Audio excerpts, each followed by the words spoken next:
Okay, here we are, Hippie Chick Universe.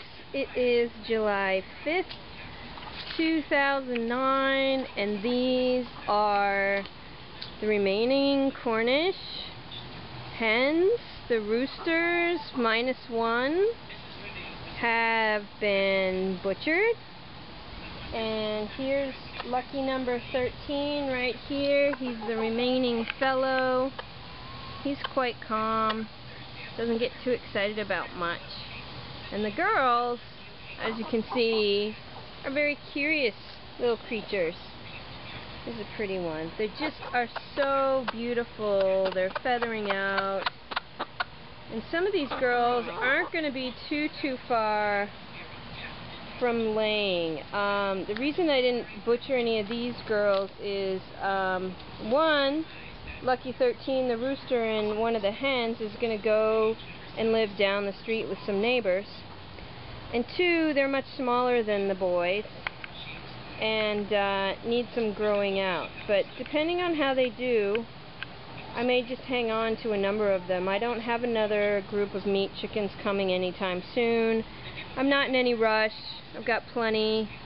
So we'll just see. Oh, another thing too is I don't know if you can see the sun glinting on it.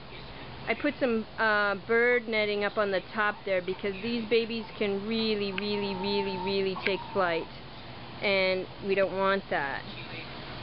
So one day I was here sweeping and all of a sudden I had a chicken on my shoulder. So here is part of the extension. What I've done is I've upcycled some wood pallets, and you can see I'm just going to go closer and we're going to look over the top of the wood pallets into the new chicken coop extension. Yay! And it's really hot, and you can see there ahead, that big bright spot there is the clear poly roof, and underneath it I've tacked white a white sheet to help with shade in the afternoon. But here are the girls. I'm going to come around. So I've got a door entrance here, and you can see the girls. Here they are. Yeah.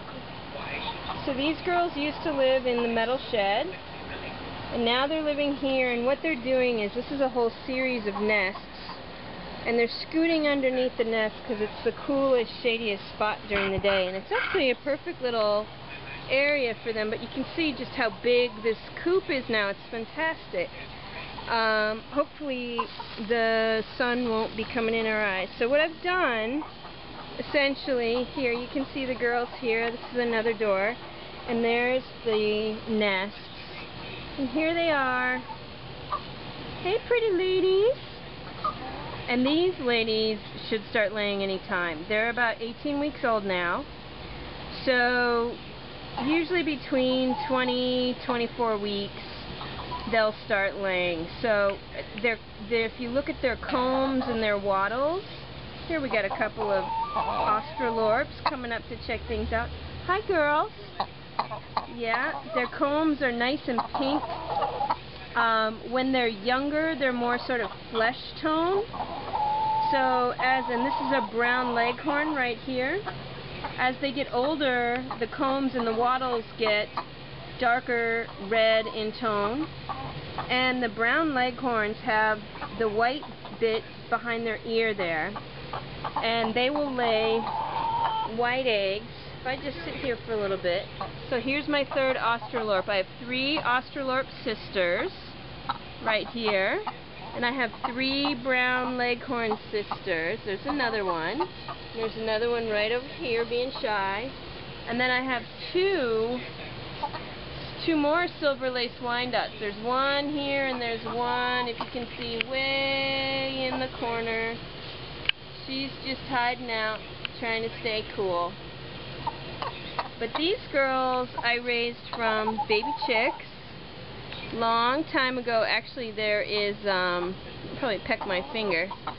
There we go. There are movies of these little kids as babies. So here they are, all grown up. And look at her beautiful coloring. That silver, blue, green. black. It's just really lovely when it hits the light. And they're panting because chickens don't sweat. So in order for them to stay cool, they pant, much like a dog does. And it's why it's so important to keep fresh water and keep the water out of the sun. It's really important. And if you look through here, you can see that's the entrance to the original coop, and my other 8 girls, my original 8, are in there. So they're next door neighbors, and eventually what I will do is just, over a couple of weeks, is I will just open up this door and allow them to cohabitate. Let me keep going around the expansion here. So originally, the coop was that bit that you saw inside, and it's this pergola. And what I did, or you can see my little solar motion activated lamp up there.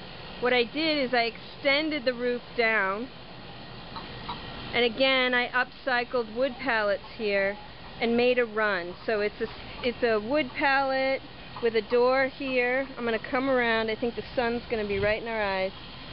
And then there's 2 more wood pallets, and I salvaged this lattice off of the pergola. You can see the pergola there has the lattice. So I salvaged this lattice, and I haven't attached this lattice to the front yet, but I'm thinking about it.